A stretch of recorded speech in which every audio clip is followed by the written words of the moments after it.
Welcome to the Buck Stops here, the official audio program from NotInHallOfFame.com, and I'm your host, Kirk Buchner, the Buck, the owner, the operator of NotInHallOfFame.com, and the sister sites, the Fictitious Athlete Hall of Fame and the Fictitious Rock and Roll Hall of Fame. In Season 1, Episode 34 of the Hall of Fame show, and Evan Nolan and I, we started this show so earnestly, looking at racial inequality in the United States, how athletes have their voice and they're using it, and how I support that. I'm a big proponent of free speech and for people saying what needs to be said or what they feel needs to be said. Sometimes they're right, sometimes they're wrong, and that really depends on your point of view, and that's okay. That's the beautiful thing about living in a place where your voice can be heard. And yet, for something that started so earnestly, we wound up with Punky Brewster and we wound up talking about Punky Brewster, the early 80s show. I don't know how we did it, but we did it. So it's a very strange show, but I think it's a really fun show. If it gets a little too deep in the first half hour, just, fast forward, move on a little bit. We do have some serious Hall of Fame topics that we discussed. Bill Nunn has been named Contributor Hall of Fame, legendary scout of the Steelers organization, so we looked at that. Tony Dungy replaces Larry Michael on the Pro Football Hall of Fame committee, so we talk about that. And the Baseball Hall of Fame didn't really have a great week as they postponed their meetings for the Golden Era Committee and the Early Days Committee. So I'm going to bring in Evan, and again, sit back, relax, or fast forward a lot, because we are all over the place. And I like it. I think it was Camus that said, "She's strange," and I like it. I mean, there's no she here if we want to call a podcast a she, but pronouns are different now, aren't they? So let's run with that. Without further ado, here's Evan. Mr. Nolan, hopefully all is well in the lovely city of Chicago, Illinois. Yeah, I'm presuming you're actually calling me over the top story of the week. Oh, which is, of course, is how many athletes, Olympic athletes, does Hungary have? Because for the 19th consecutive week, during my roll call of people who have passed away this week, there's been a Hungarian Olympic athlete. There are actually two this week. How many athletes do they have, and why are they dying? Who is secretly killing Hungarian Olympic athletes? That's what I want to know. This could be a bad show on Netflix. Yeah, there are two this week. It's ridiculous because, I mean, I didn't check the week that Vinny did the show. Mm-hmm. But ever since I was like, there are like 3 Hungarians some point in like April. I was like, wow, that's a lot of Hungarian Olympic athletes. And I've seen every single week since then. There have been multiple. This time there was a rower and a fencer. But there wasn't a single American Olympic athlete who died this week. How is that possible? Can you explain this to me? I know this is the number one thing everyone wants to hear us talk about, but how is this possible? You know, it's clean living. it's the clean living on the part of the Americans? Because that doesn't seem true. Well, no, it's clean living on the part of Hungarians. I mean, look, you know why the biggest reason I don't necessarily exercise all that much and eat well and drink excessively to death? Because athletes die at the same rate as non-athletes, sometimes earlier. So you might as well enjoy yourself while you're here? As much as I can. I'm terrible at it. I'm a klutz. 2 left feet. I tripped out of the womb. I get no respect. It's crap like that. Thank you for making this light at the beginning. That was very good. That was your best. That was your best impression. Yeah, even better than your Gretzky one. I've been working on my Justin Trudeau, but I'll save that. Right. Well, it's basically just apologizing and then giving money. Yeah. Anyway, I will say this: most people in this state would trade our president for yours very, very easily. So, you've got some people who, again, come for the lasagna, stay for the steak, and we're talking about politics, but. I don't know. There's some people, and we've talked about this before, sort of offline, that I would trade Trudeau for, who was a possible DNC hopeful, but yeah, that's Some yes, some more, but it doesn't matter. Trudeau is and you'll hear it here first. In the next 12 months, I guarantee you that you will hear that Trudeau is separated from his spouse. Mm-hmm. Huh. Well, our president is separated from his first two, so it happens. Yeah, but I think in Trudeau's case, he said, "Look, we can role play. I've got all these costumes in here in the closet." Oh God. I got it now. Sorry. Thank you.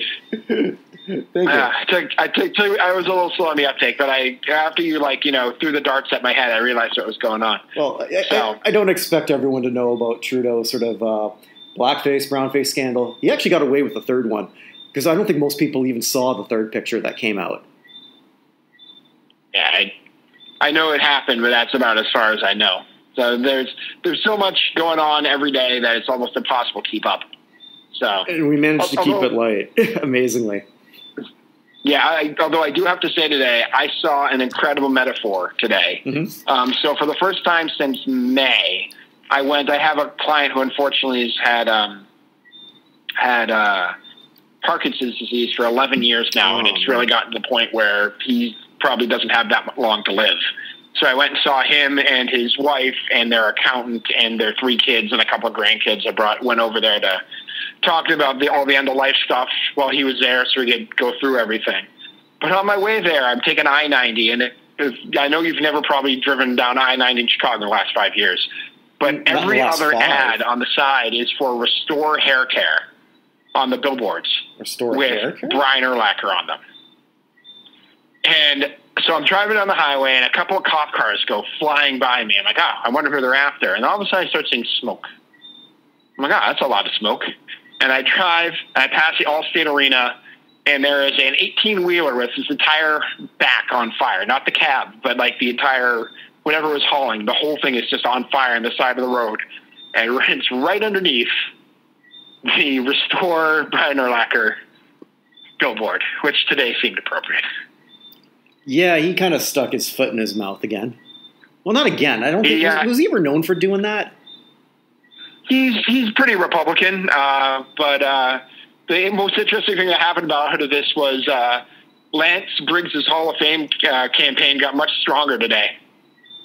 Because everyone was talking about how Briggs was actually the real best linebacker on those Bears teams. So now Briggs was actually trending today because of Urlacher on Twitter, which was funny. Actually, I just blanked. Like, what did he say again? Well, the kid who shot 2 people, he liked a tweet saying that he was an American hero and that essentially more people needed to be like him. And then also tweeted that Brett Favre, after his dad died, oh, that's right, played, and he didn't understand the NBA people walking out was basically a joke. So. Okay. All right. All right. This is actually sort of. I told you I was going to do a rant today. Well, hold on 1 second. Hold on. I'm going to the closet here. All right. I got the soapbox out, the biggest one I got. Okay. Go for it. All right. I appreciate that. I'm a short individual, so I got to sort of like do a running leap for it. 5'8" is not a box jump. A box jump. Yeah. Exactly. All right. Running leap. Here we go. For people listening for the first time, and hey, welcome.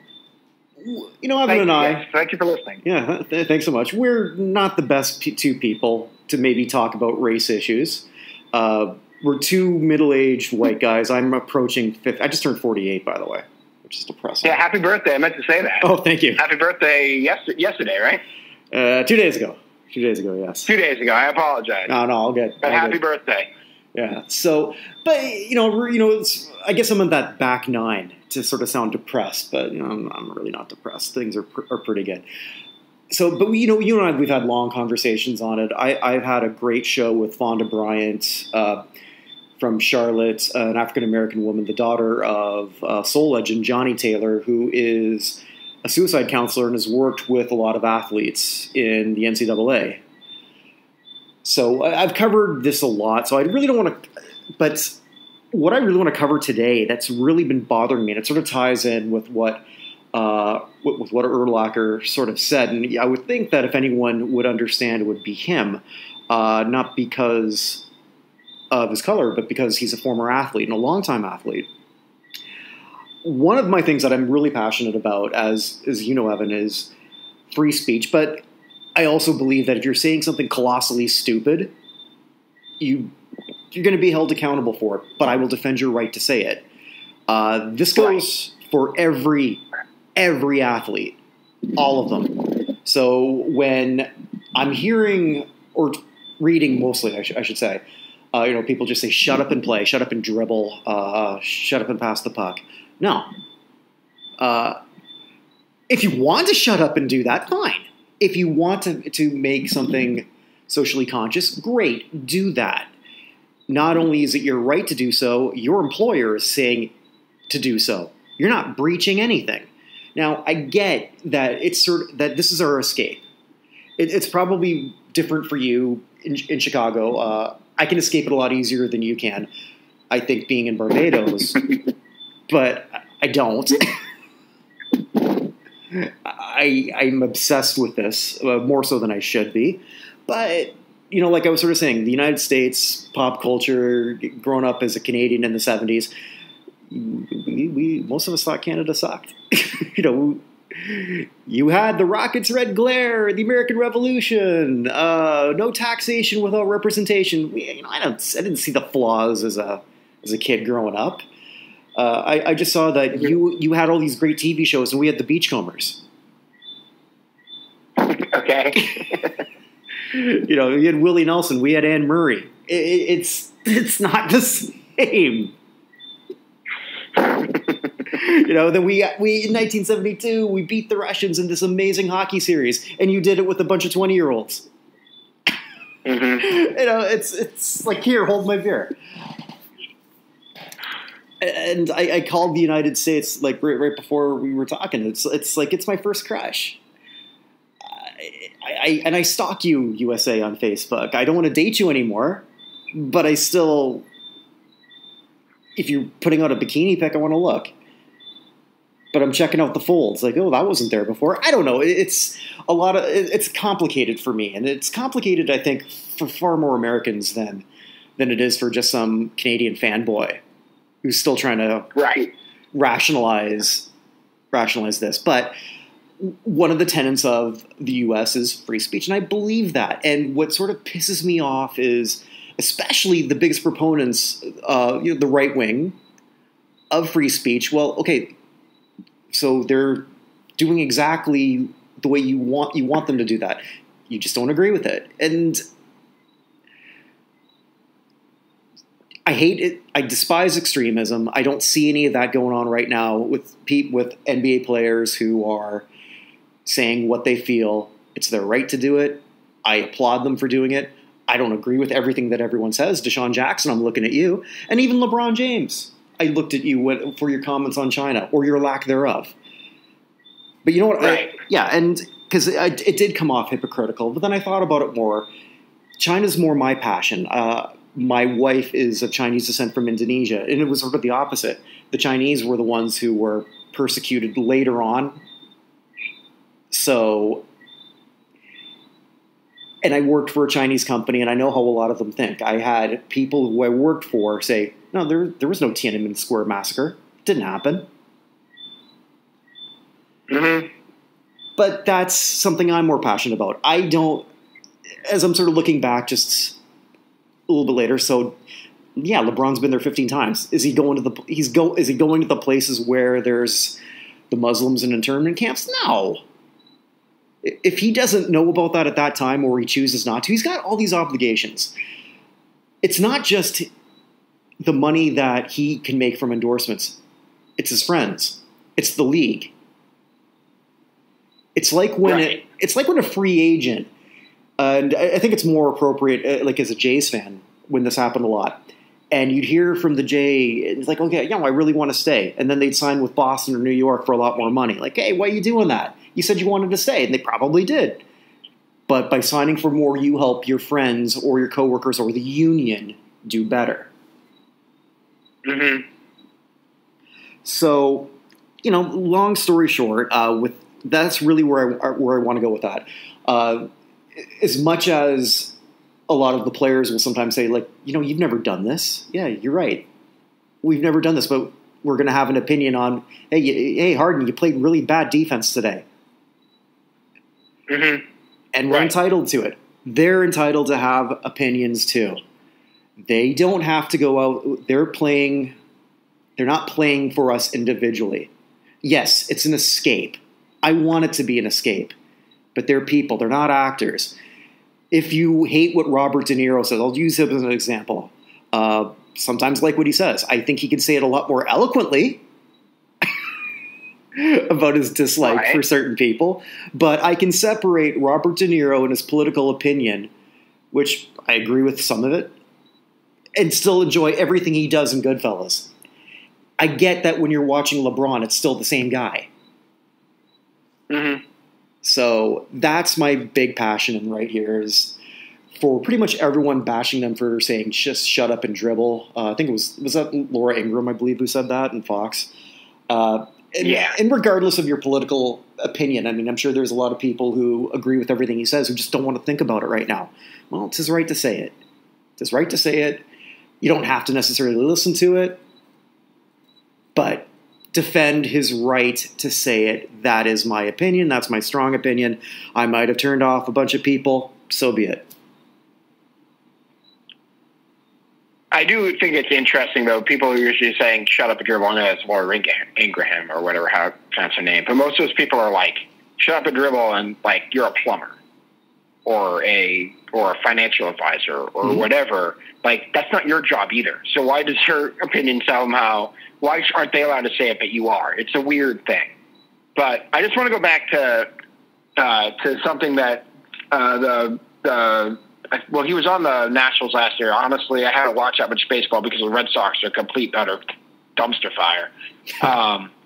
But Sean Doolittle, who pitched for the Nationals last year, and I'm not sure where he is now, probably the most woke person in baseball, said something in July, which I've thought about and it's been resonating with me. Oh, okay. He essentially said, and I hope I quote him right, that sports are a reward for a functioning society.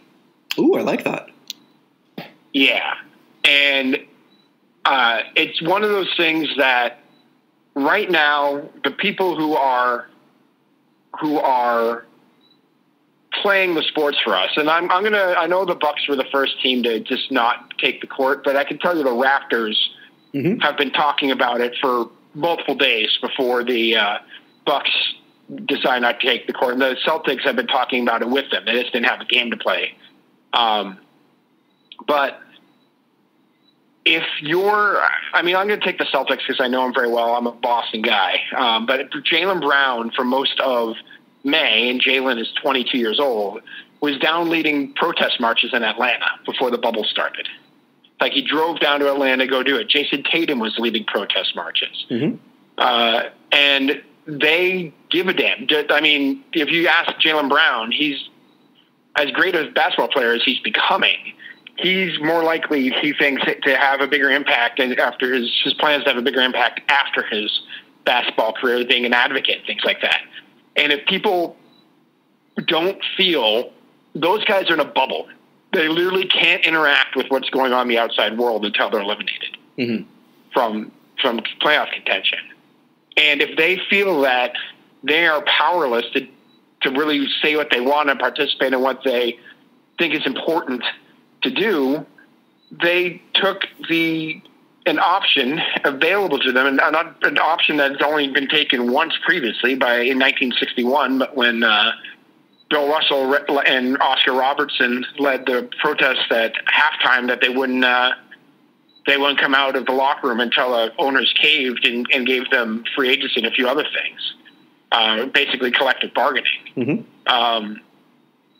It's their entire right to do so. And if the same people who are saying to everyone, don't protest in the streets, you can't protest like that, it's too violent, are also the same ones who are mad at Colin Kaepernick for kneeling and for the basketball players deciding not to play. By the way, that game that the Bucks protested in the pin, beautifully, the Betsy DeVos family-owned Orlando Magic refused to accept the forfeit.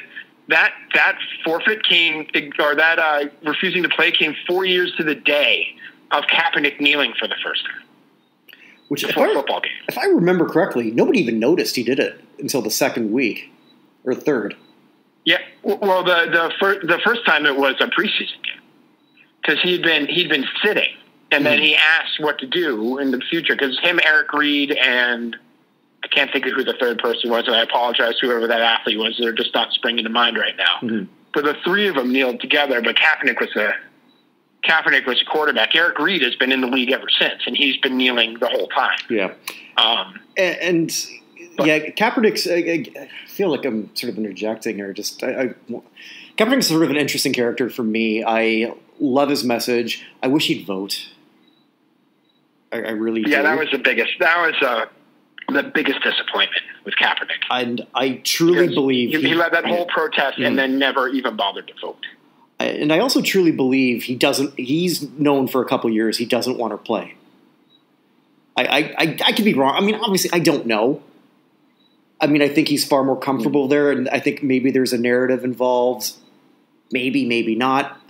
He's been kind of quiet, though. I was looking at his Twitter. He hasn't said anything in the past few weeks. A couple retweets here and there. It's interesting. Yeah, that is a good point. Yeah, I don't know where I'm going with this too, Evan. It's just something I was noticing because, again, I love his message. I loved it from day one. I really have. And I think that's sort of why I'm looking more at LeBron for his go out and vote. And that's what I encourage everyone to do. And I'm not going to tell you who to vote for. You vote for whatever you feel is best. And if you're an informed democracy, which is what it was all meant to be, with everyone going out and participating, the whole idea works. Right. Or maybe it's just my fanboy. I don't know. I do think that we hit a sea change this week in sports and activism. Mm-hmm. Goodell basically came out and said that he wished that he had listened to Kaepernick sooner. Yes, this week. He did say that. We've had all sorts of teams like the Milwaukee Brewers after the Bucks refused to play. The Brewers refused to play. Mm-hmm. And let's be honest, of the four major sports, baseball is by far the most right-leaning overall with their players. Absolutely. And they led that way. And they went over. And I don't know, did you see the Baltimore Ravens statement today? No, I know they put one out, but I hadn't had the chance to read that. The Ravens statement is the most call to action, direct to the point, this is what we should be doing statement that I would say almost any organization has ever put out ever. It's incredible, exactly what it says. And everyone it's unprecedented. Regardless of what side you're on, it's completely unprecedented. And you have to understand, I hate the Baltimore Ravens. But this, are they my most hated team in the NFL right now? Because the Colts aren't good enough for me to hate anymore. And, I mean, the Jets like to think that they're a football team. And it's impossible to hate the Bills or the Dolphins. So I think it may be the Ravens are my most hated team at the moment now I think about it. And their statement is stunning in what it says. What does it say? I mean, I don't know if you heard the owner of Real Salt Lake in MLS came out, and because the Real Salt Lake players refused to play yesterday, and he said if they continue to do that, it might affect his willingness to invest in the team if it's going to hurt his bottom line. This, of course, being the same guy who bought a $1.3 million coin earlier this year because it was rare. So I'm sure that the $250,000 he's losing in concessions is really going to kill him. And then the MLS, Doug Garber came out. I think it was Garber, who I don't even remember who the commissioner of the MLS is, but I saw the statement. Came out and was like, we respect what he had to say, but he's wrong. These are things that would never, ever happen 4 years ago. I'm going to bring this up here. Do you mind if I read it? Yeah, go ahead. Okay. With statement from the Baltimore Ravens, with yet another example of racial discrimination with the shooting of Jacob Blake and the unlawful abuse of peaceful protesters, we must unify as a society. It is imperative that all people, regardless of race, religion, creed, or belief, come together to say, enough is enough. This is bigger than sports. Racism is embedded in the fabric of our nation's foundation and is a blemish on our country's history. If we are to change course and make our world a better place, we must face this problem head-on and act now to enact positive change. It is time to accept accountability and acknowledge the ramifications of slavery and racial injustice. And I think there's more. Yep. Although we cannot right all the wrongs of our country's history, we can arrest and charge the police officers responsible for Breonna Taylor's killing and the shooting of Jacob Blake. Demand that Senator Mitch McConnell bring the George Floyd Justice in Policing Act of 2020 to the Senate floor for vote. And qualified immunity require body cameras, ban chokeholds, and no-knock warrants, hold police accountable in court, establish a framework to prohibit racial profiling at federal, state, and local levels. Support state and federal mandated, I don't know what this means, CALEA? I'll look. Keep going. Okay. Accreditation and national standards of care in policing. So apologies, as I don't know what that acronym stands for. Encourage everyone to engage in the political process by registering to vote, amen, on both the local and national level. And they even got sort of a link here. Demand prison sentencing reform that is fair and equitable. Encourage every citizen to act with respect. Yeah. And compliance when engaging with the police. Oh, I love this.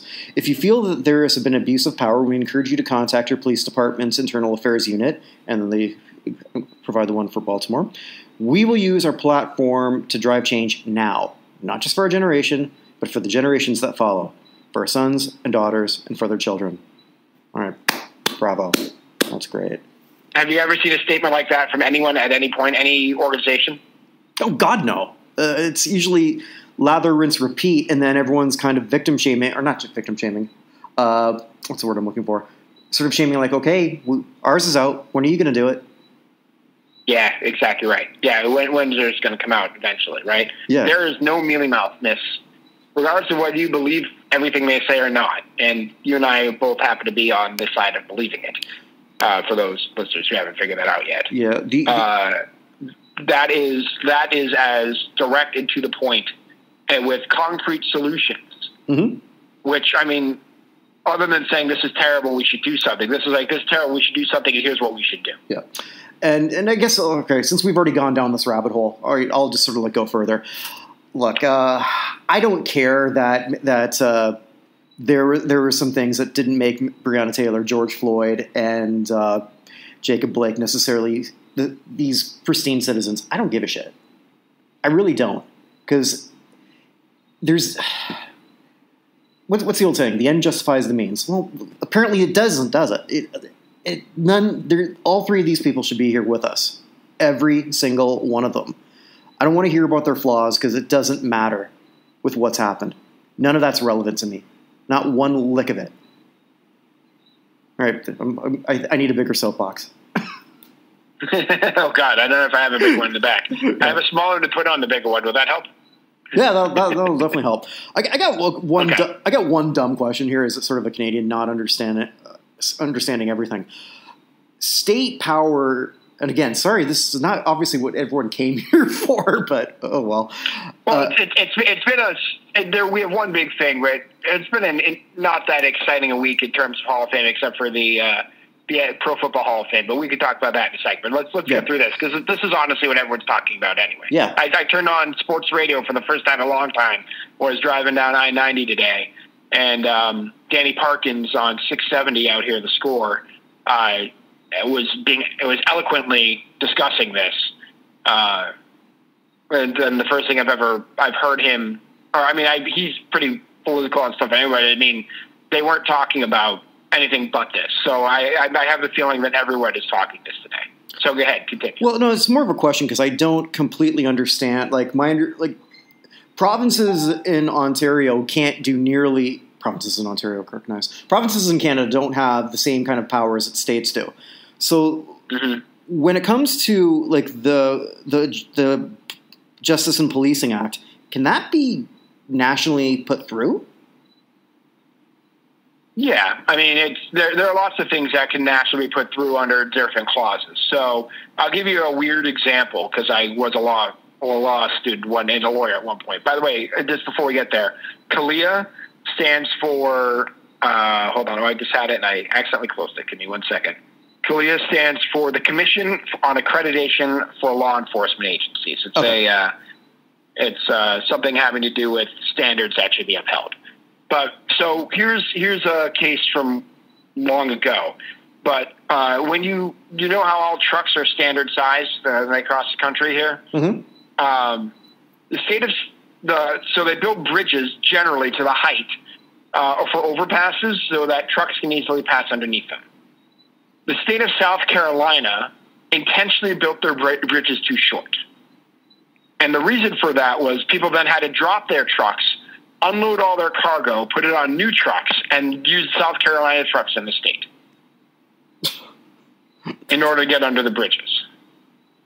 That went all the way to the Supreme Court, and the Supreme Court said essentially forced South Carolina to change the heights of all their bridges, all their overpasses, because there was a violation of the Interstate Commerce Clause.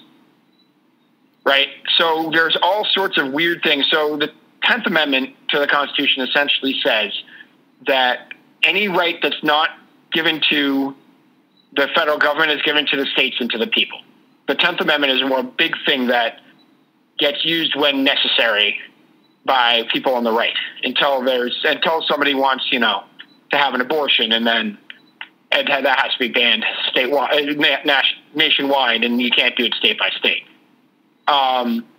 So states we're not technically a democracy, we're a republic, or a democratic republic of a collection of states who have all agreed together to get together and work as a cohesive unit, a somewhat cohesive unit anyway.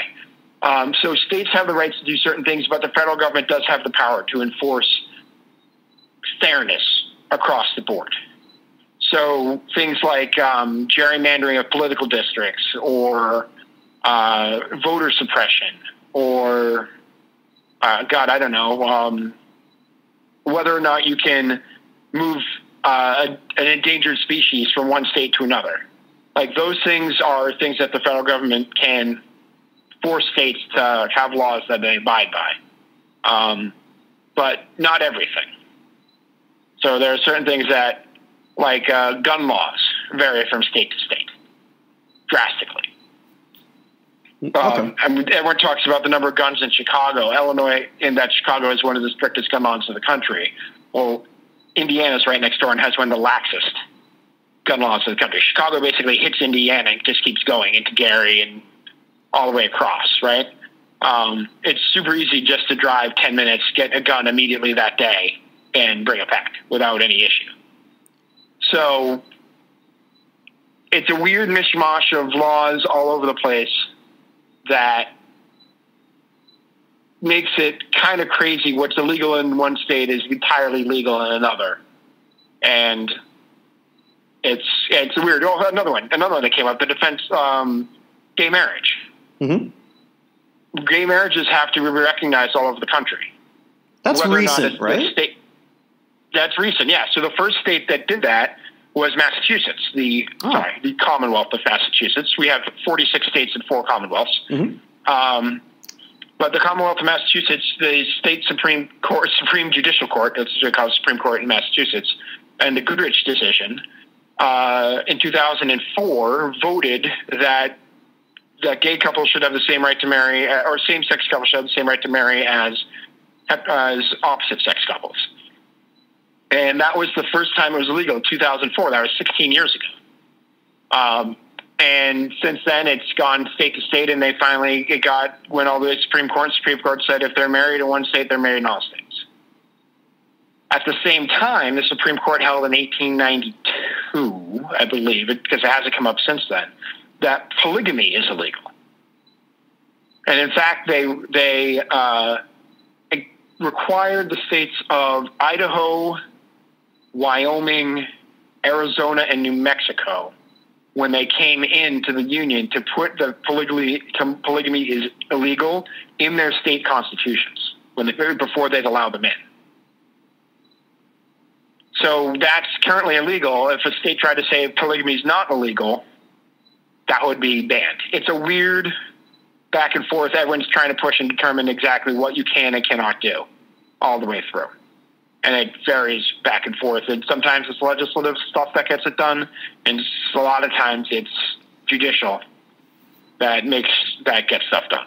So, always learning. I could have sworn it was Vermont or New Hampshire that was first, but or maybe that just made sense to me. So Hawaii did something in the 90s, and then it got repealed. But Massachusetts was the first one to have it and keep it. Okay. So I was in law school in Massachusetts at the time.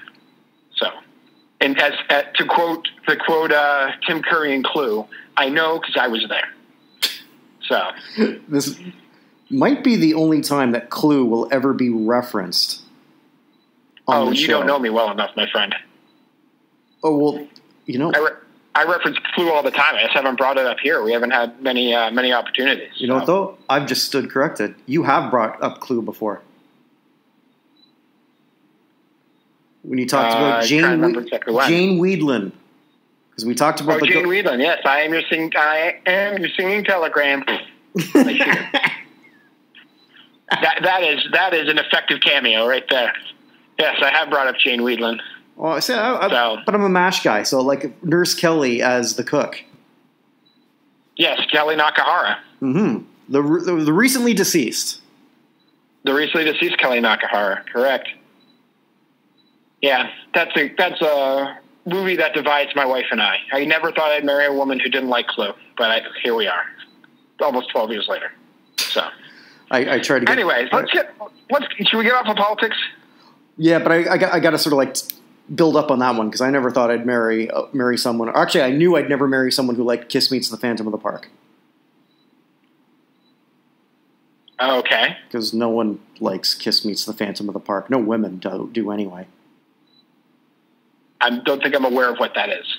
Well, the rock band Kiss. They meet the Phantom of the Park.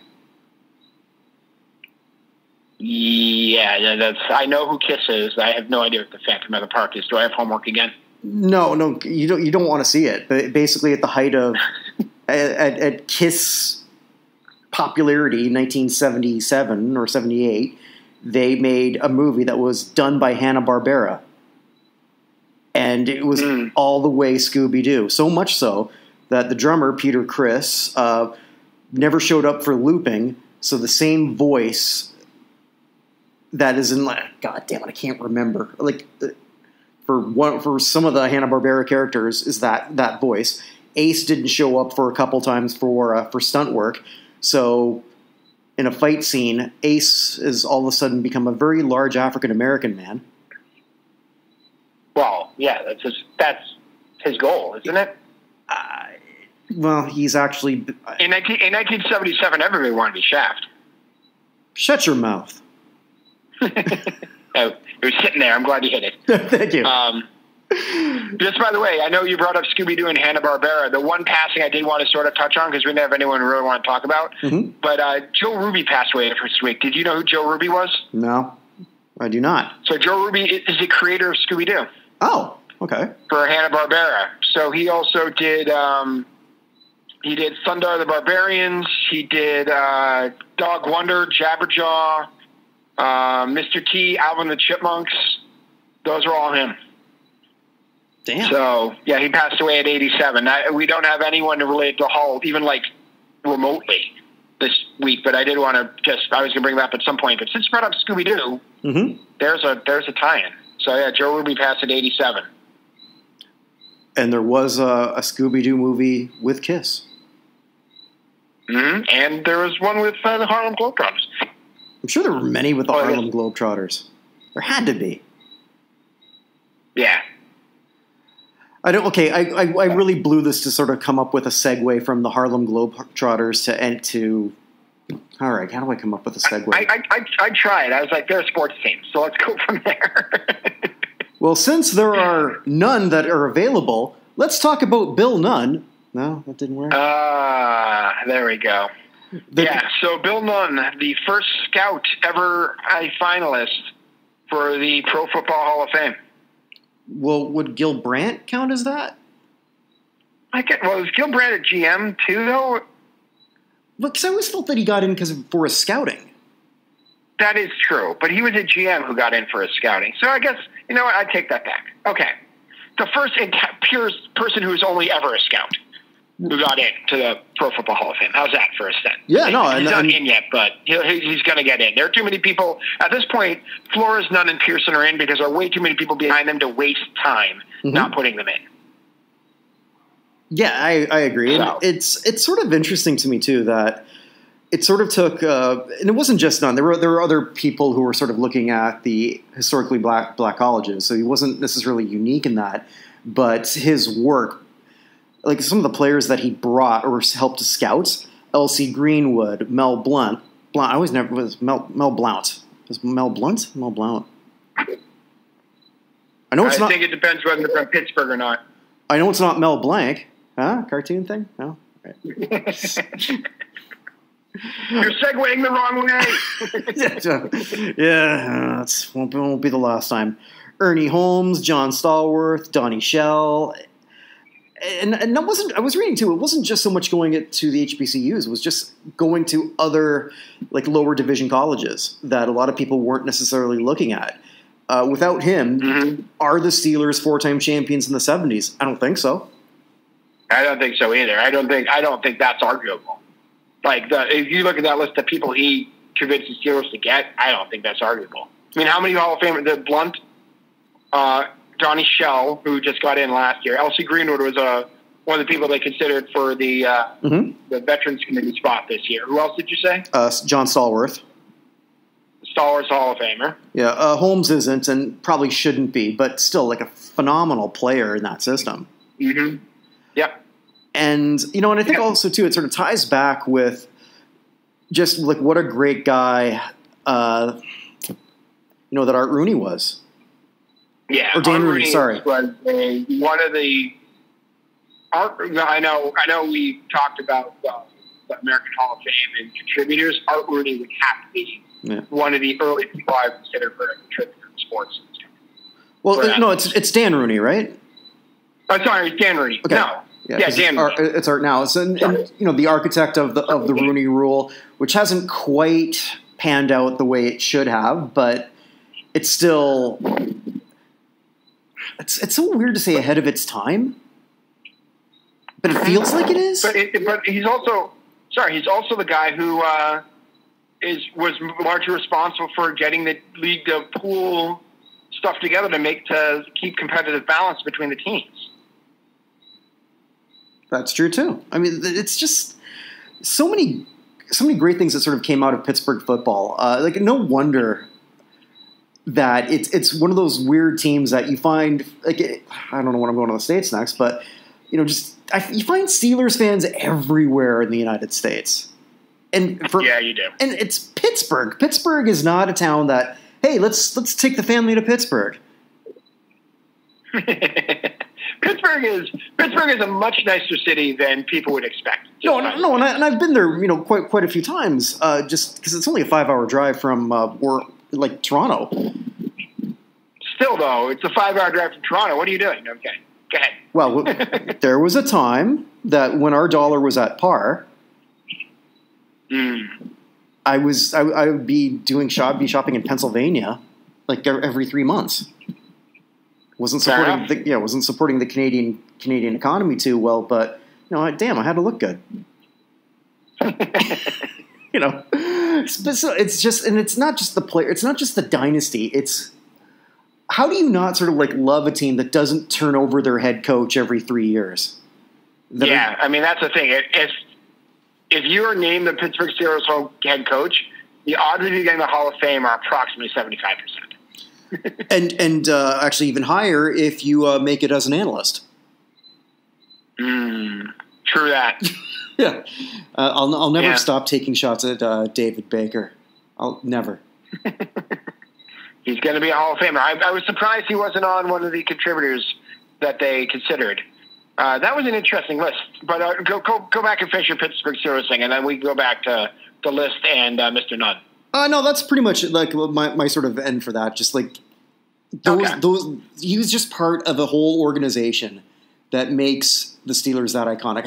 I'm trying to remember what city I was. It was either Georgia or South Carolina. Well, yeah, it was South Carolina. Yes, because I did a road trip with someone to go catch a Panthers game. And we stumbled into, it would have been South Carolina, like in the middle of nowhere, and it's a Steelers bar. Like, what the hell? But that's what it was. One of my favorite bars in D.C. I couldn't go to on Sunday because there's a Steelers bar. It was crazy, crazy Steelers fans there. I went there once with my buddy Schwa, Josh Kessler, but we jokingly call him Schwa for the second half of Joshua, who's a huge Steelers fan. And we went there, and it was absolutely nuts in that little bar. Can't remember the name of it right now, but we used to go there when I was, 18, 19, and may not have been legal to get in, and then afterwards. And it is a completely different place. It's incredible how many Steelers fans there are everywhere. I agree. Mm-hmm. So, yeah, I love this choice. I love everything about it. I don't feel that this is pandering. I really don't. 100% not. 100% not. Yeah. Bill Hay could have obviously been in this spot. Ralph Hay. Ralph Hay. Why do I keep saying Bill Hay? I don't know. There's Ralph Hay. No, Ralph Hay is somebody else who, the league doesn't exist without him. The fact he's not in already is kind of ludicrous. Mm-hmm. But I think that'll be taken care of in this 4-year period. I really do. Yeah. Well, the other people who they had discussed from what I saw were Bud Adams, who I thought was the person they're going to put in. I just figured they're going to go through owners first. Mm-hmm. So Bud Adams, Dick Haley, Ralph Hay, Bucko Kilroy, who's somebody who's been discussed for a long time, but was never even shown on a ballot until last year. Mm-hmm. Eddie Coytel, Patriots owner Bob Kraft. This would be a weird year to put him in. Art McNally, so the guy who I said should be the nominee, the referee, because there's still no referees in the NFL Hall of Fame. McNally's 95 years old and allegedly finished second in the voting, from what I heard. But he also allegedly finished fourth in the voting for last year. So it may just be tomorrow and tomorrow and tomorrow. But yeah, Art McNally, Cowboys former owner Clint Murchison, Carol Rosenblum, Jim Tunney, another referee, GM Jack Venisi, and Lloyd Wells. So it was an interesting group, if only for no other reason than Art Modell was not one of the ones considered. I presumed he would be. But yeah, even out of that group, I don't think it mattered what the group was. Bill Nunn is an excellent selection. Yeah, so we got a hall that's we've sort of ragged on them last week, but kudos where kudos is due. I want to rag on the baseball hall right now. And go for it, please. Yeah, and it's the decision to sort of push back a year, which I guess pushes back everything a year, for the early days and the Golden Era Committee.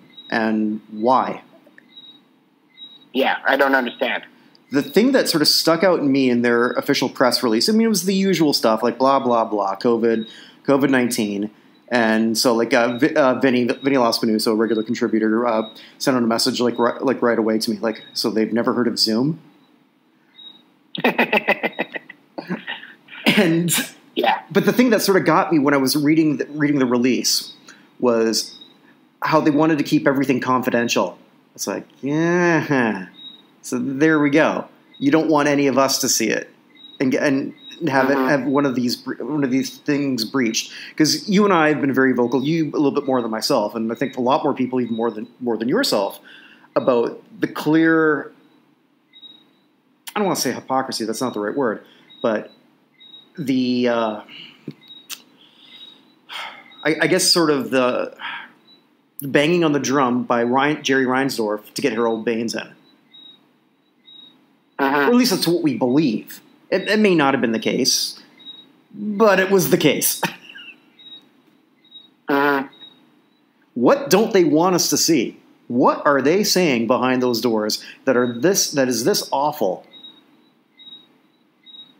That stuck to me, and nobody commented on this. At least if they did, I didn't catch it. I mean, what I think that, like, when we have the Pro Football Hall of Fame and the people are talking, when we find out how long they talked about everyone, I don't think they want personal opinions voiced and debate going back and forth to get back to the candidates, because it's not necessarily personal, even though it will 100% feel personal. And I think maybe that's what the concern is, and they can't control it. Maybe somebody hacks in and whoever else. But, I mean, it's silly. There's no other way to say it. It doesn't make any sense.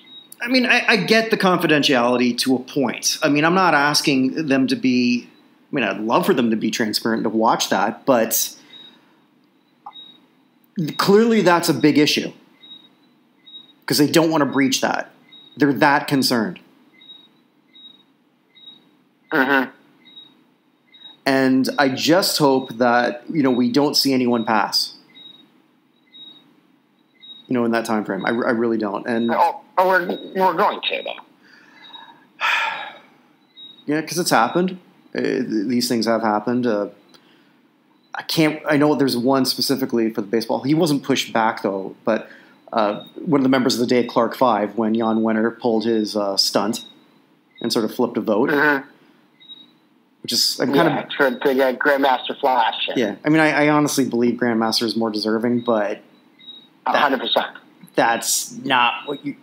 It's not like you never bent a rule, so you put them in too. Yeah, well, I mean, that's the thing. Well, I mean, that is the thing about at least the baseball hall gives you the vote totals at the end. The Rock Hall doesn't even give you that. No, they don't even know how many voters. The voter I've talked to doesn't even know what percentage she is. She has no idea. I'd love to know how many people are voting. We probably never will.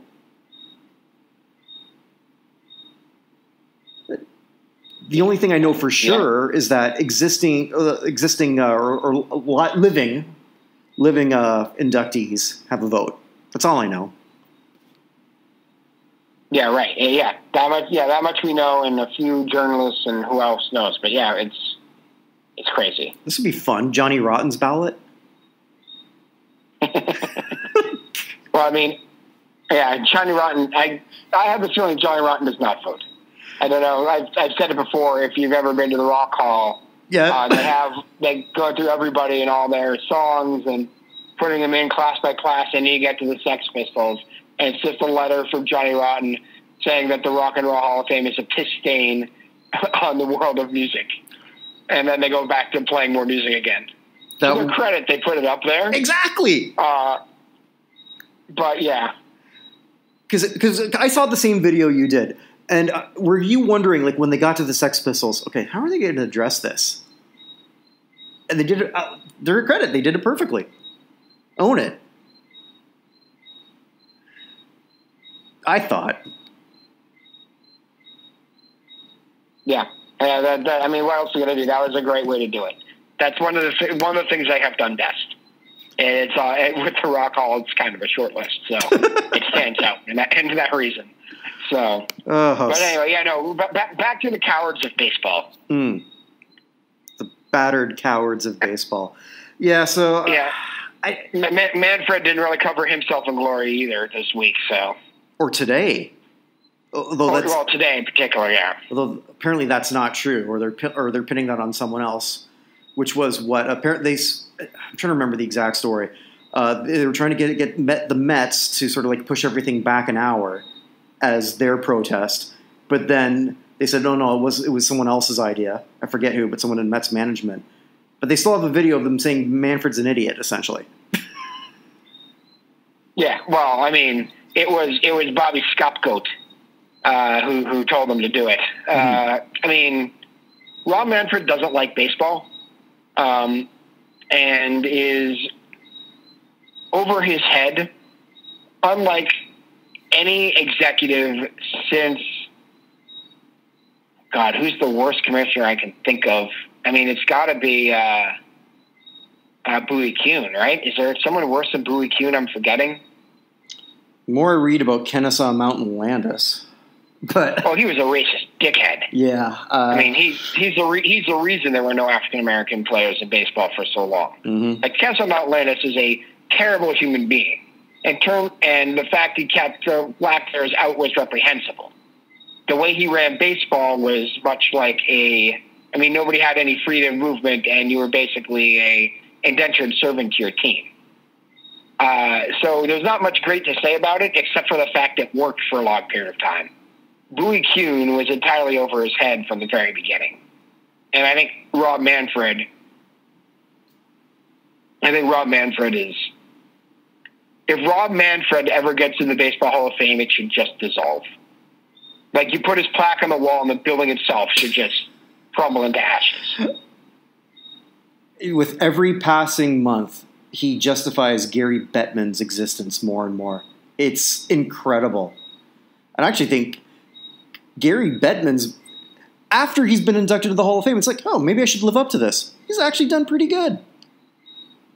Comparatively. Comparatively, yes. I mean, basketball has the best commissioner right now, and we all know that he's an NBA spy. So he's allowed to be fine when the basketball commissioner's doing so well. So yeah, and I gotta hand it to Adam Silver. Just like immediately, he just knew exactly what to do. Do you think? And I was thinking about this today. Also, when I was thinking about Adam Silver, I keep wondering if he's related to the lead singer of Midnight Oil, but. Hey, it's possible. All right, good. if David Stern was still the commissioner when the Donald Sterling thing happens, because that was, a month in, I think, if I remember correctly. Yeah, it was about a month in, correct. Does David Stern do the same thing? I don't know. Because I was wondering, I don't know why I was wondering about that today, but I was. Maybe just because Adam Silver's just done everything so perfectly. And the respect that he clearly has from the players. I've never seen anything like this before. No, he has a respect for the game, respect for the league, and respect for the players. And that's something which, Manfred has none. I would say Bettman has respect for ownership. He somewhat respects the players, and I don't know about the league in general. Goodell is somehow not the worst commissioner, and he's wholly incompetent. Although, to be fair to Goodell, the last 6 months, it's like all of a sudden he grew, I don't know whether it's the spine or a heart or both. I was going to go with testicles. Yeah, he's been significantly better of a scumbag robot, but he's a scumbag robot with a heart, or the beginnings of one. So that's interesting as well. Yeah. It's going to be interesting, too, to see going back to Goodell, there's a big push from a whole bunch of people today that probably got lost in everything else going on, to have an investigation into the Washington football team, trademark, and all the things that are going on in there, and basically get Snyder out. We shall see what happens with that. Did you there's a letter that went into him today. Did you set up the perfect segue for the last thing to talk about? Maybe. So, the Washington football team, which still messes me up every time I sort of look at anything on ESPN and all they can put up is a football. Sorry, Washington football team trademark. Trademark. My bad. Maybe they should just put up a trademark symbol. That would sort of work better. So, yeah, Larry Michael, former executive, former voice, recently gone, abruptly quit at age 62, and then we certainly knew why shortly after as he was named in that. Just a lot of old school, nothing specific that I've really read. Just, you're in your late 50s, early 60s, and you're still treating women like this. Grow the hell up. What's the matter with you? there's a whole bunch of there are a large portion of that generation of men who believe Mad Men is still going on. I don't know. I mean, it's part of that old boys club that, all right, maybe I'm too... I don't even consider myself necessarily woke. I just consider myself a good person. That's it, you know? Mm-hmm. It's just treat people the way they're meant to be treated. Or maybe just because a lot of the industries that I worked in before this life sort of happened were female-dominated. I don't know. Either way, he's gone from the Pro Football Hall of Fame committee, and someone I love, you may not, has taken his place, and that's Tony Dungy. Right. Well, you know my opinion on Tony Dungy. I'm probably his biggest hater in America. But not for his character. No, but... Yeah, that's a very good person to put on this committee, because what the committee needs is more sanctimony. But no, but in terms of replacing one complete asshole with someone who most people don't believe to be an asshole, and someone who brings a different experience, and obviously, but it's relevant. The color of his skin is relevant in this because it's mostly a white guy's club making these decisions. I think that is a positive move in replacing one with the other. Right. So, yes. And so, like, two of the last three replacements, two African Americans, one woman, and two of them are Hall of Famers. Like, I get your sort of take against Dungy, but the man is bursting with qualifications for this. Oh, 100%. I'm not saying that. No, I have a personal thing against Dungy, but I think this is a good move. So, actually, Dungy might be a half-brother of Adam Silver, if you look at the ears. Or Dari Noka on ESPN. Or I guess he's the baseball network now. That man's got perfectly straight line on the side of his head, and then his ears stick out about an inch on either side. It's crazy. Mm-hmm. So I applaud. Yeah, it's just one of these decisions. That's my favorite decision or Hall of Fame-related move of the week by far. It's really not even close, and that's no disrespect to Bill Nunn. I just love the selection of Dungy in this role. I really do, because it ticks every box. And if you want to sort of like play, okay, well, we need more people of color. Well, he ticks that too. And nobody can say that he's not qualified, and this is a pander. Maybe you might want to say that for Lisa Salters, but there's a lot of people who. But why not her? There's so many other people in that sort of level, and she might bring a different take on this, which sort of is why I want to bring term limits to all this. Except for ours. That's different. Right. Well, in order for us to have term limits, we need to actually get it started. Which we will. That's a whole separate thing. Yes. I know. Yeah, we will. Although I know, to be honest with the audience, we did have a discussion this week on whether or not this was the right time. Yeah. But I think what I said was that I think we should at least get everything moving and then get everything in place and then see where things go in terms of that. But waiting to get everything in place doesn't really do us any good in terms of that. No. But wait for the right time. I mean, if we're making an announcement sometime after the election, hopefully things will be calmed down, but who knows? Or it might be just a fun discussion to take our mind off everything else. Correct. Yeah, and for those wondering what we're talking about, specifically it's the United States Athletic Hall of Fame. It doesn't exist. Evan and I are going to co-create that, and we are going to have a blast doing that, and it's all going to be completely transparent. We're putting together a pretty good committee, or a very diverse committee from what it looks like. We're in the process of maybe a few more weeks. There's a couple more people I need to reach out to sort of get that. And then it's going to be completely open to the public. Yeah. So all we're doing is putting nominees out there. There's going to be a whole bunch of different categories. If you want to know what it is, go back and listen to last week's group and how we decided on everything.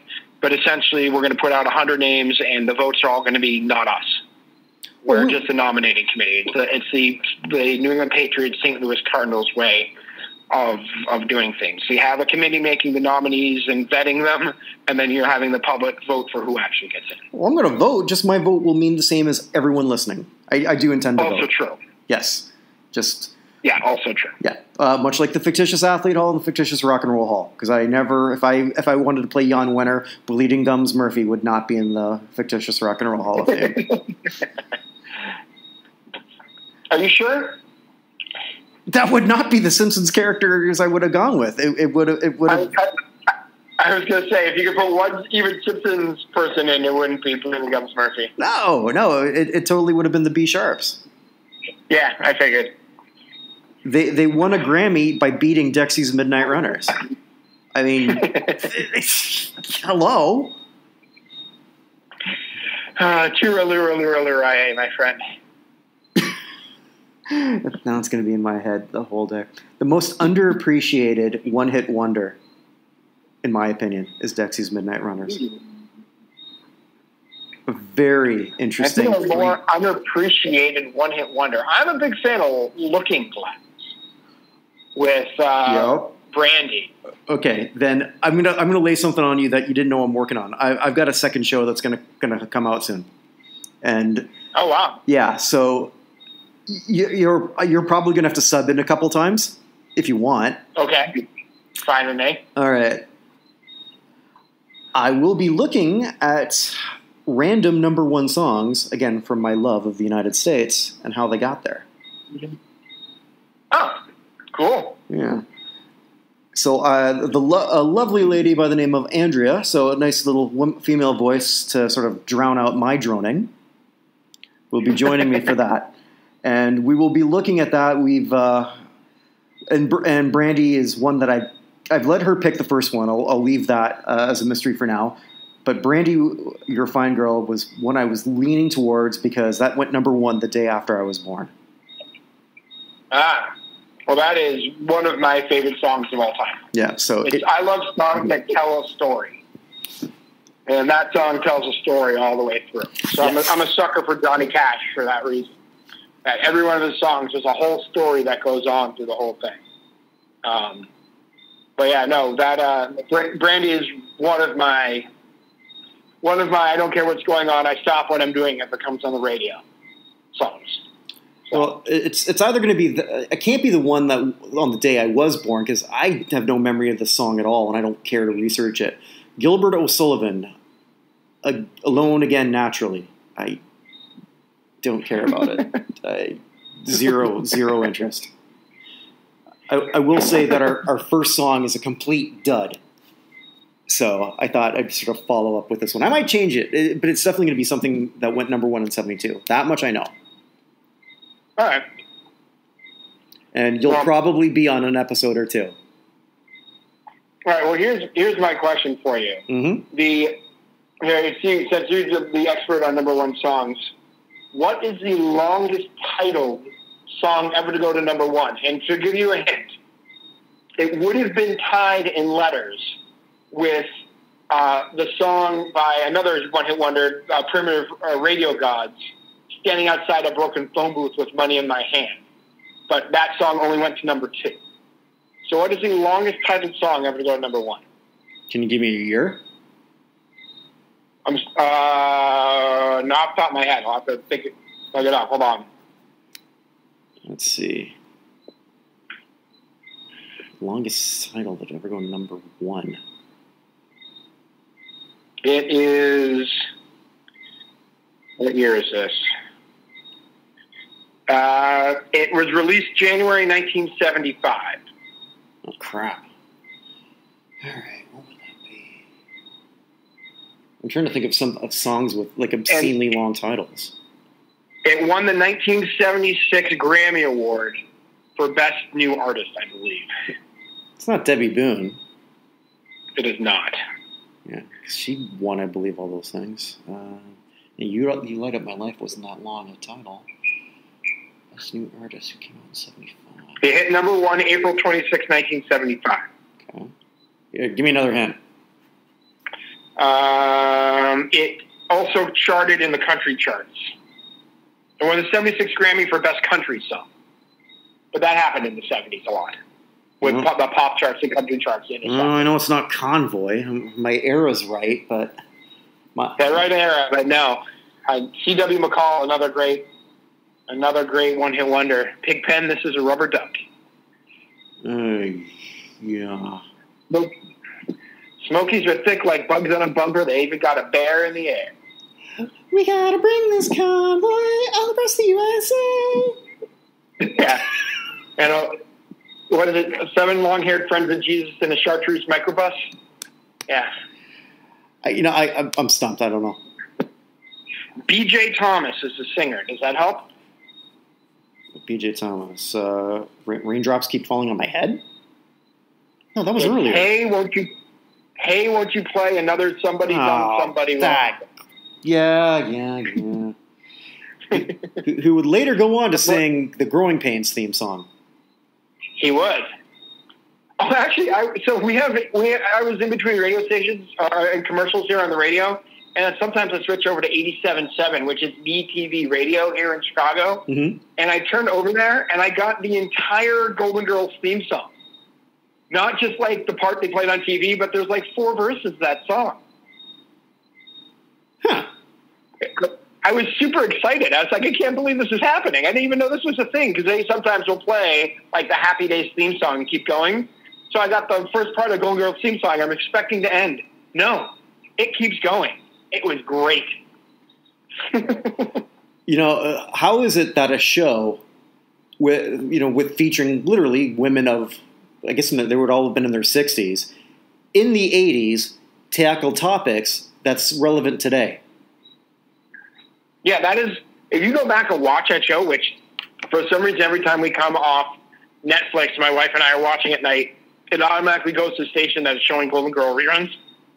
I don't know why. Our TV's never set to that, but that's the channel it comes off on, and it's always Golden Girl reruns at the time we're done watching TV. But that show, pretty much, some of the topics they handled in a very 1980s sitcom way, but it holds up so well. It's crazy how well it holds up. And part of that has to do with B. Arthur, probably, because she was, B. Arthur's character on Maude was the first character in television history ever to have an abortion. Yeah, there's a visual, too, I never wanted. Yeah, but the fact that they're even willing to tackle it.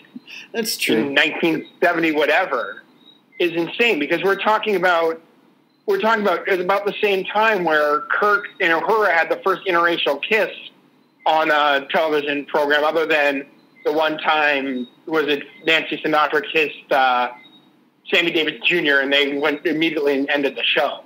I didn't know about that. I'm sorry? I didn't know about that.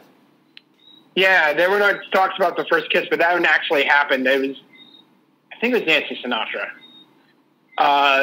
Regardless. But the first scripted time it ever happened, that only happened because it was written in, the censors didn't want it, and James T. Kirk himself, they said, let's just do a kissing one. And they did a few of those, and every time they had one where they didn't kiss, he made a crazy face at the end, which they didn't realize until they got to the editing room. And the only good takes they had were where he kissed them. So he basically forced it into the show because they didn't have anything else they could put in there for the end of the scene. That's how they got it through. Do you think Shatner was doing that more because he just really wanted to do as many takes as possible? That is also entirely possible. But if he's hamming for the greater good, I'm all for it. So, but yeah, I'm just trying to think. Shatner doing something for the greater good culturally. My namesake. Yeah. On this strange planet, my senses are lowering. My vocabulary is stunted. Because I told you I'm named after that, right? Yes, I know. I do know that. Yeah. That's why your middle name is Tiberius. No. Yeah, if only. That would have been cooler. No, but I'm saying that was happening essentially or close to the same time that Maude was doing the first abortion comic and our first abortion discussion on any television program. So she was super woke way ahead of time. And it's why it holds up today. It seems much more contemporary than God, what was the one I saw? First of all, Green Acres is the worst show ever created, which is like the complete opposite. But what was the one I was watching the other day that was just so bad? I saw an episode of Mr. Belvedere. Oh, that's a terrible show. That was on. I love it too, but that show is bad. And I was like, wow, this would never make. We also have to understand television medium of choice now these days. It used to be where people who couldn't make it in movies went, and now people are going back and forth like anything. If they have an idea, they're using both mediums. But that show was not good. I can't even imagine if I watch an old episode of Charles in Charge, or something worse like Friends.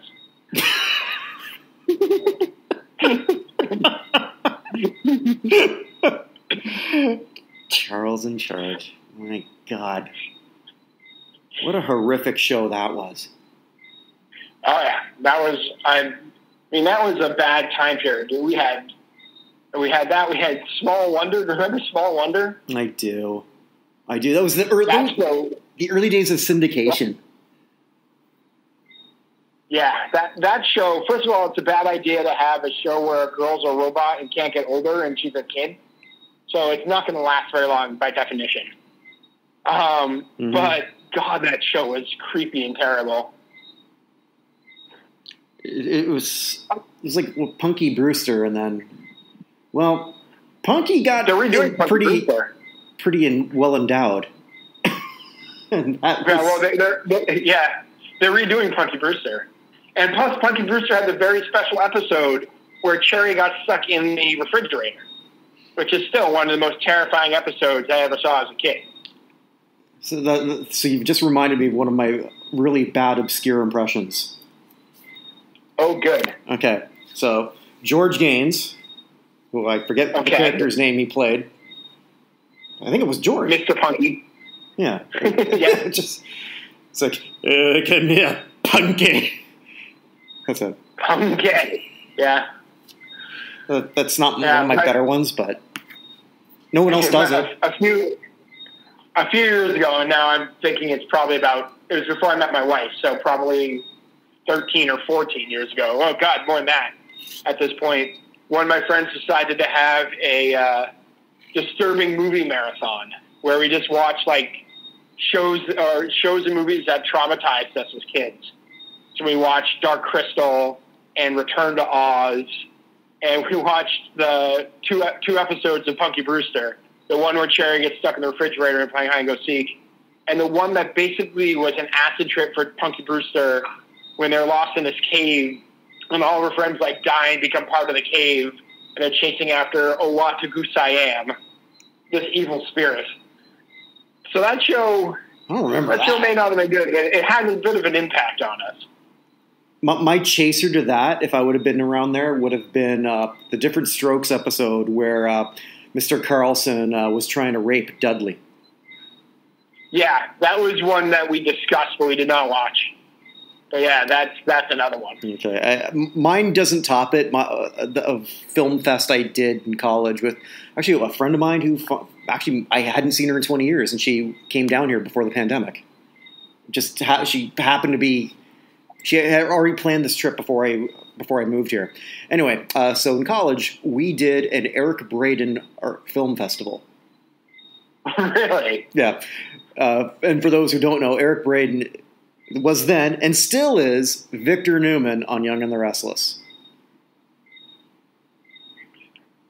And how was that film festival? I don't think I can name a single thing he has been in off the top of my head. Well, it was a couple German films and one of the Planet of the Apes. Was he the planet or the ape? I got nothing this funny. I got nothing. Damn it. Wow. All right. Well, this went on a huge tangent like it always does. Yeah, and I love how I'm probably going to add someone who's going to be joining me for a little bit of it's the after show, where, hey, if you've got something you want to say about the Hall of Fame, whatever Hall of Fame it is, hey, let me know. I'll put you on. Give you your 20 minutes. I don't know how you're going to – it's already recorded, so I don't think there's going to be no segue at all. The segue to Victor Newman to Kurt Flood just isn't going to work. Probably not, but you know what you should do? You should get sponsored by Segway. Segway, if you're out there listening, we say the word Segway more than any other show anywhere.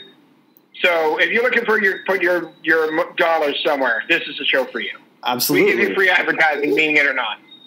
And if you want I think what I'm going to do now is every week I'm going to come up with the worst obscure impression, but it's going to be so obscure that it's still the best one you've ever heard.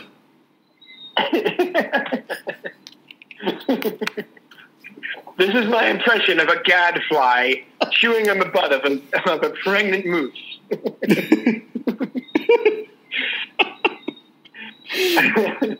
God damn it, I'm not even drinking. This is crazy. Anyway, man, all right. So what are we going to do next week? We'll see what sort of transpires, but I got a couple ideas. There's nothing going on, though, so I don't even know. Something will show up. We will sort of like run the gamut of the political situation, I'm sure, and then just take that all the way to Punky fucking Brewster, because no other show will do this. All right, we need what we should do is just come up with like on Jimmy Fallon they'll have like the freestyle rap thing with Lin-Manuel Miranda and Black Thought. We need to just come up with like 3 random things that we give to the other person that they have to work in one episode. Done. Like, I'm in. Just somehow like 3 random things. You send me 3 random things, like not too obscure, but things that wouldn't come up normally. Mm-hmm. I don't even know what is on that list now I think about it. Everything comes up at one point or another. But yeah, 3 random things that we have to try and work in and see if we can do it. And the first person to do it successfully without really going too far off course. I know we're really good at segues. No, I'm not good at segues. I'm terrible at it. If we can do it, I think we should just do that one episode where we have nothing to talk about. That could very well be next week. It could very well be. Unless the Rock Hall decides to tell us, well, that's not even yet. No. The Rock Hall, yeah, that's actually October, usually. If they announce anything, it's going to be that they're going to postpone something again. Probably, but there's no reason not to at least have a vote. That's just dumb. It's the Rock Hall. Okay, you win. All right, I'll talk to you later. All right, take care. Did I not say in the intro that it was going to be a very unique show? A show that goes all over the place. I've got to do another segue, and I apologize. I'm going to apologize ahead to Alec Tessitore, a gentleman from Florida, and a fellow Blue Jays fan, even though he's not Canadian. It's interesting. I thought it was interesting. I like it when people reach out to me and who are passionate about Halls of Fame like I am. And if you're someone out there listening and you want to sort of like have a 20-minute blurb on what's important to you in Halls of Fame, hey, reach out. We'll listen. We'll give you a platform. And that's what we did here with Alec, and I hope you enjoy that. And again, this is, apologies, it's probably the worst segue in sports. Worst segue in entertainment. Maybe the worst segue ever. Segway should sponsor us. Maybe they won't because the segues we're using just don't work. But let's bring in Alec, and it's time for his at-bat. We're talking about the Baseball Hall of Fame, and it's an at-bat. I can do segues. Look at that. Oh, that rhymed. At-bat. That. Ha! I missed my calling. Maybe I didn't. Hope you enjoy it, and stick around. So I've got with me here Alec from Florida, is it, I believe? Yes, Orlando, Florida. I have to ask, because we've been following each other on Twitter for a while. How do you become a Jaguars fan and a Blue Jays fan? That's almost like putting peanut butter and mayonnaise together. Well, I love the late great Roy Halladay. May he rest in peace. Still a tragedy to this day. I loved watching Fred Taylor grow up. So I love the old Jaguars logo. That's what really got me into it. Also, I just love the Blue Jays logo, especially their logos are just, I'm glad they went back in I think it was, they went back to the classic look because they kind of modernized it in 2004, and it was like that for a while. And it kind of didn't have that same feel. Like, yeah, this is the team I want to go for. Especially in 2003, they literally had the logo. They had a logo for 1 year in 2003. I think it was 1 year. It was it was the Blue Jay. It was muscular, and he had a T tattooed to his arm, and that's probably my favorite Blue Jay logo. It's corny, but I love it.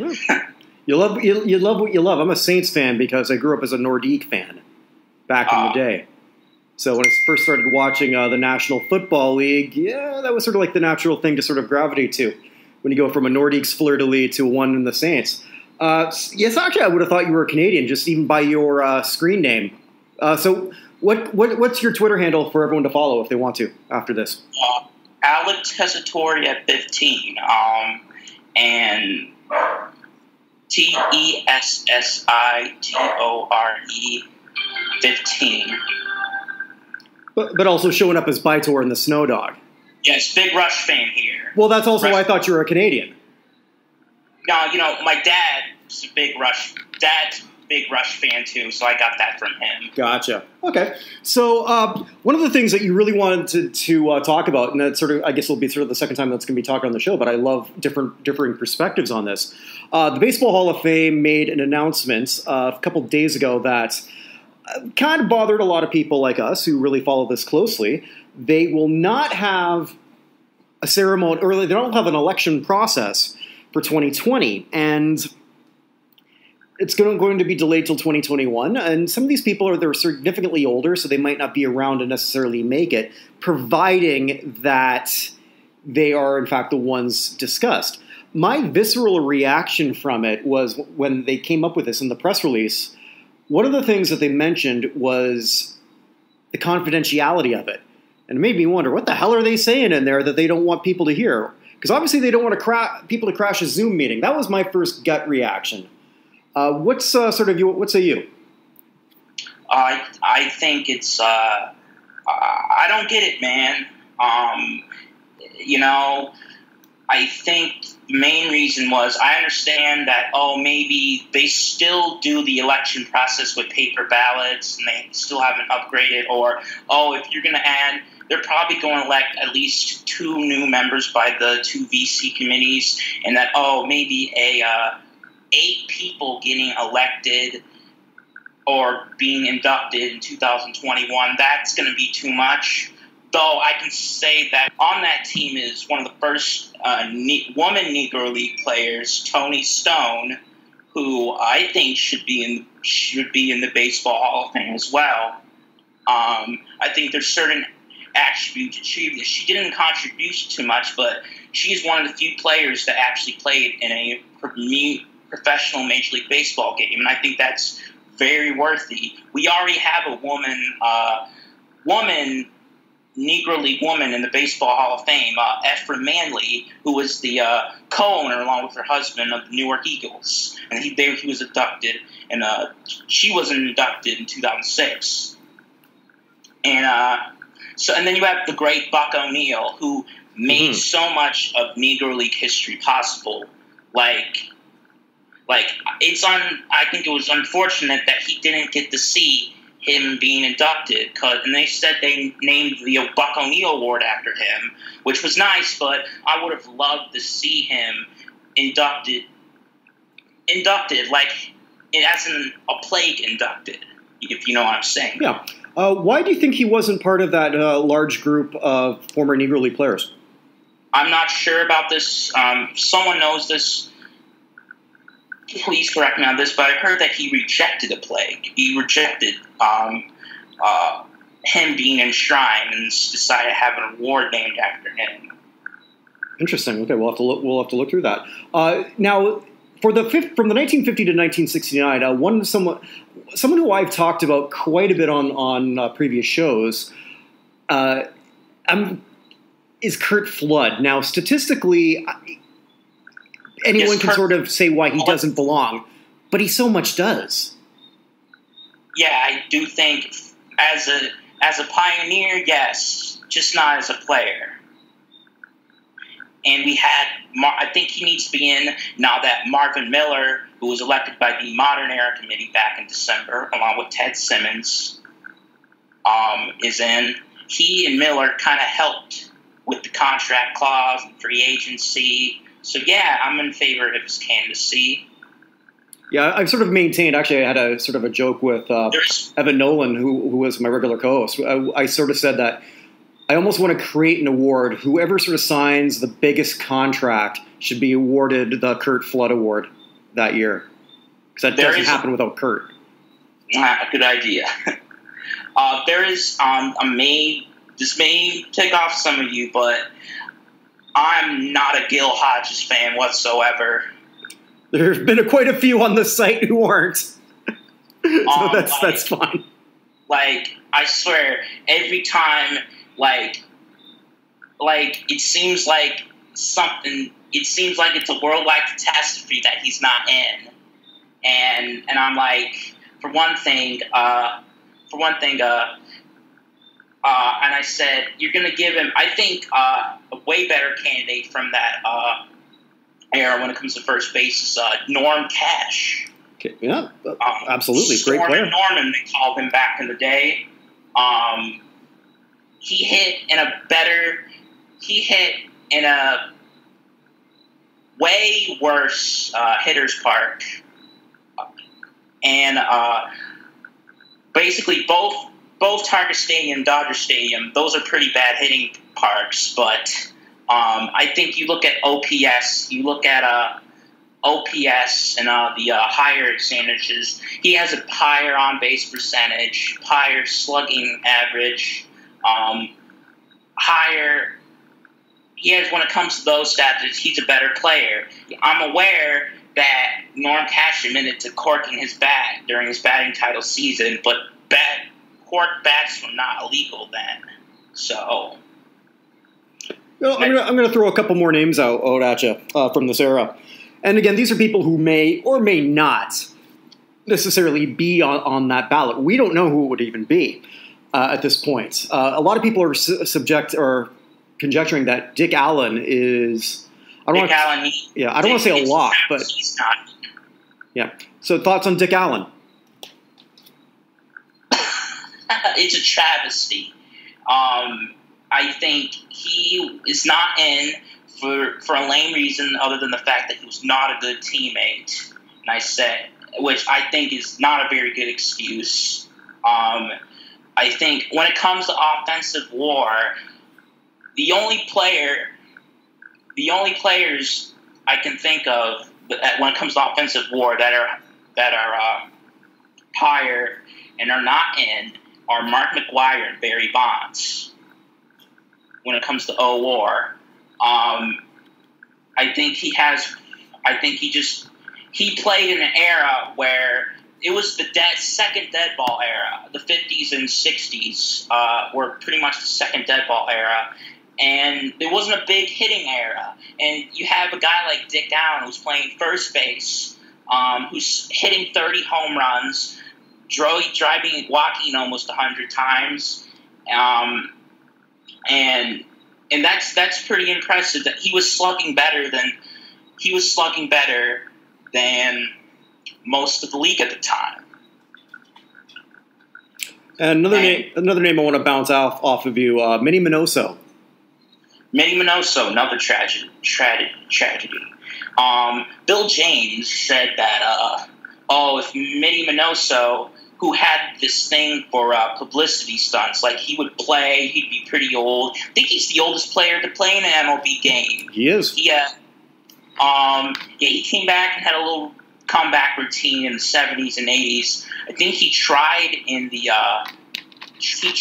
with the 90s with then the White Sox minor league affiliate, the Fort Myer Miracle, and then he played a little bit with the he played in that bat with an independent league team. I forgot. So yeah, he played in a somewhat of a professional league in every single decade except for the decade until he passed in 2015. Yes, he was a I think he was. I think when it comes to Latin American in baseball, he's a pioneer, and he had a great glove. He was very fast. His speed percentage. He was better at stealing bases, I think, than Lou Brock. Because he was, just I don't think the writers liked that. Oh, he came back 2 different times, so I don't think that is why he is in, because he kind of soiled his Hall chances with those little publicity comebacks. Well, you never know what it is that could rub voters the wrong way, and it could be so many different things. People vote on people, and it's one thing that I always try to remember. As much as I can try to be as objective as possible, I've only met a handful of former baseball players in my life, none of which have ever been on a ballot. Actually, the one I've met, the biggest name I ever met, won't be allowed on the ballot, and that's being Pete Rose. So people will still can rub people the wrong way, or they can just rub them the right way. No pun intended with that, but you like what you like, you dislike what you dislike. And I look at sometimes voters, maybe I'm wrong on this, but I think baseball voters might be sort of the worst in this specific case. They're like people at the border. You know, you're crossing the border from, and again, I'm just speaking as a Canadian, going from Canada to the U.S. That's one time I always keep my mouth shut. My sarcasm is dialed down to 0. I'm giving them no reason to want to pull me over, even though I didn't do anything. You know, and I'm not going to name names here, but last Hall of Fame season, there were like a handful of Jeter-only ballots, and that ticked many people off. And not, like I said, going to not name any names here because of privacy. I don't want to have people find this guy and just give him hell. No, that's not the issue here. He wrote like, my Jeter ballot only, keep the hall small, and I said, if the baseball Hall of Fame small, you're gonna have to go back in time, buddy, to stop that from being the thing. And then there was another one, like I said, not gonna name names here, who had like a Bonds, Clemens, Schilling, Sosa, Sheffield ballot. He took those all off and just wrote Jeter because he wanted to see a Jeter-only induction, which probably wasn't going to happen anyways because of course, the Veterans Committee electing Ted Simmons and Marvin Miller. So yeah, it looked like for a while that Jeter was going to be the only guy elected by the writers in 2020, but that didn't be the case. Larry Walker, of course, barely got in with 76% of the vote. That was very glad for me to see because I don't think I could stand a Jeter only getting in. One of my closest friends will definitely want to have a word with you. She's a big Jeter fan. But yeah, with Walker, I think against the dude. Well, yeah. I've nothing against Jeter. I'm sure he's a nice guy. He is. He was. I think he definitely deserves the Hall of Fame status, let alone a first ballot status. But I don't think. But some people act like he's the baseball messiah, and I think that goes too far.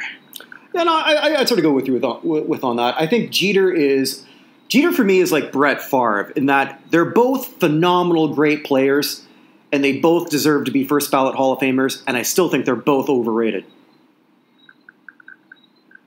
Well, I think people got upset because he didn't become unanimous. Like, he was one vote away, 99.7% of the vote. Like, one voter who was private, and I don't think should be named. That thing should be private, I think. Well, I'll differ with you on that a bit, because I prefer transparency in a hall. Having said that, it is their right to keep it to themselves. So if that's the game and how it is, I can't get upset at that individual. But I would prefer a little bit of transparency. Having said that, also they've got their own, a lot of them are on Twitter. They just have other things that they've got to write about without worrying about this too. So I see both sides of the coin on that. Is there anyone you've got a bit of passion for on the early days committee, pre-1950? I like two names. Okay. One his name is, get ready for this, his name is Jack Glasscock. Yes, I know exactly who that is. Old Pebble Jack. He was the Ozzie Smith of his time. Actually, I think Ozzie Smith broke his NL fielding percentage record.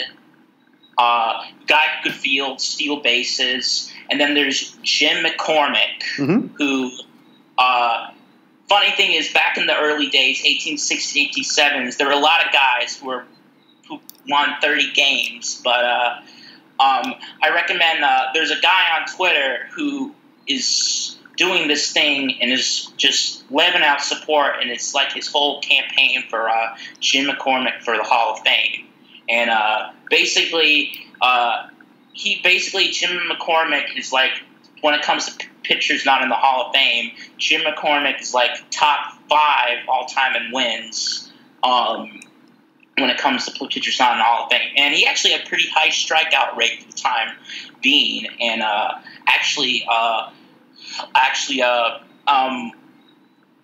again, if you're in Sabermatics, Roger Clemens, Kurt Schilling, and Jim McCormick, when it comes to the baseball reference and when it comes to BWAR, those are the highest 3 non-Hall of Famers when it comes to pitching. And then of course you got so many catchers also that are not in the Hall of Fame from the era, like Wally Schlag or it's not a catcher, but his brother is a Hall of Fame catcher who I don't think should be in the Hall of Fame. He's one of the worst Veterans Committee picks. Wes Farrell, his brother Rick Farrell, was the catcher for the St. Louis Browns. He was a Veterans Committee pick back in the day. But Wes Farrell's the better player, though. He's a pitcher, and he's the most home runs ever hit by a pitcher. Don Drysdale has the second most. So there is still a deep pull, I think, for early baseball players. And I think it's because of the cronyism with Frankie Frisch and Bill Terry. You know the story of Bill Terry and Frankie Frisch's cronyism? No, I don't. Well, you see, Frankie Frisch and Bill Terry, they were teammates together on the New York Giants. Both Hall of Fame players and both well-deservedly. They got to become like chairs of the Veterans Committee, and then they started like electing their teammates like that weren't very deserving, like Chip Hafley, Jim Bonham-Lee, Dave Bancroft, Jesse Haynes. They started electing, rather than guys who are worthy of taking a second to look at, instead they just went ahead and just started electing all their old teammate buddies. Sounds a little familiar with what they're saying about how Harold Baines got in. Well, I think Harold Baines, not the greatest pick, certainly not the worst pick ever. But I think the Frisch-Terry coalition was worse because the Baines thing, that just could be a one-time deal.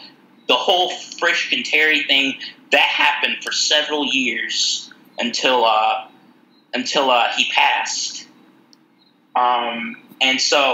And I think that is why they are not in, is because of those years of cronyism, and I think that is unfortunate, and that is basically have told people, oh, write them off, they're probably not worth look anymore. And I think because I think it's BS, man. But then you have certain cases like with George Davis, who was pretty much forgotten through history. Bill James rediscovered him, and a few years later he was inducted into the Hall of Fame. So there are players like Deacon White who could be, or who are lost to history, they're rediscovered. You find out, hey, this guy's case is pretty impressive, and you know what? They get a second look, and bam, they're in the Hall. So, like I said, and I say the same thing for Negro Leaguers, like Home Run Johnson, Dick Cannonball Reddy, the Radcliffe brothers. I still think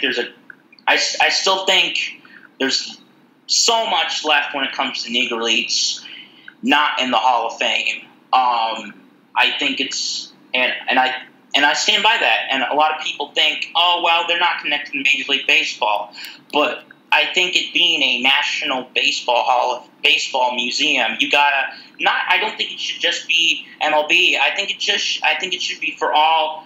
Basically, history of baseball in North America and Central America. It can be whatever they want it to be. Get some stars that were popular in the Caribbean leagues. Because the thing is, there were a lot. By the way, I think it's there. If you want to know, there's so many good books when it comes to the Negro Leagues. So if you want to learn more about that, I suppose you should check them out. So yeah, that's what I really like. That's what I really like to look at.